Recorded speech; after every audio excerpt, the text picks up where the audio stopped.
It's November 2025. The world feels tense, like the air before a storm. Alliances that seemed rock solid are starting to fray, and powerful nations are rewriting their playbooks overnight.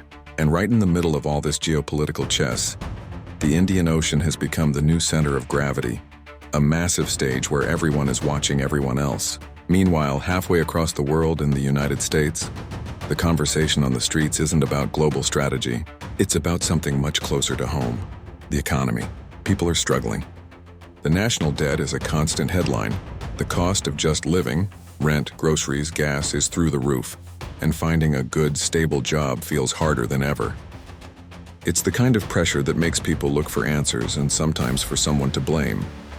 And that's when the whispers start.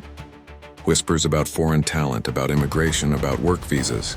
The H-1B program, which brings highly skilled professionals to the US, suddenly becomes a hot-button issue. You start hearing influential voices on TV and social media, big-name politicians and commentators asking questions. Are these programs really helping our country? Are we losing jobs to outsiders? And very quickly, the spotlight turns to a specific group, Indian professionals. You know, the engineers in Silicon Valley, the doctors in major hospitals, the scientists in research labs. Suddenly, they're at the center of this massive and often heated national debate. But here's the thing. When you step back from the noise and look at the actual numbers, the story completely changes. Indian professionals make up a tiny, tiny fraction of the US population. We're talking less than 1%.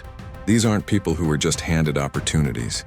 They are individuals who have often excelled through sheer merit, competing on a global stage to get where they are. They are contributing their expertise to industries that are literally built on having the best minds from around the world. Tech, medicine, finance. These fields thrive on global talent. So what's really going on? It's not about the numbers, it's about perception. In times of uncertainty, it's easy to create an us versus them narrative. It's a story as old as time. This whole situation highlights a much deeper challenge. How do we navigate a world that is changing at lightning speed without letting fear and misinformation cloud our judgment? How do we see people for who they are? Individuals with skills and dreams rather than just a label.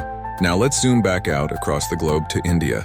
Do you think they're just sitting back and watching these debates unfold? Not a chance. While India is, of course, monitoring the situation in the US, its primary focus is locked onto its own neighborhood, its own security, and something is happening. Quietly but with immense purpose.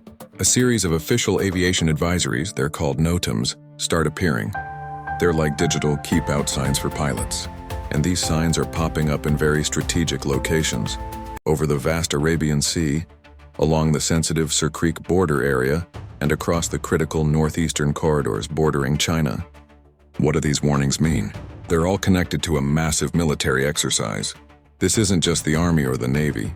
It's India's tri-service forces, the Army, Navy, and Air Force moving in perfect coordination. Officials are quick to say these are routine drills. But when you look closer, routine doesn't quite capture the scale. These exercises are described as comprehensive. They are practicing everything from rapid troop deployment and naval blockades to complex air combat scenarios. It's a full-spectrum display of power and readiness. So in November 2025, you have this incredible split-screen reality. On one side, a war of words and perceptions playing out in the US. On the other, a quiet, calculated display of hard military power in the Indian Ocean. It's a powerful reminder that in our interconnected world, the ripples from one nation's internal struggles can be felt as massive waves on the other side of the planet. The real question is, what happens when those waves finally crash?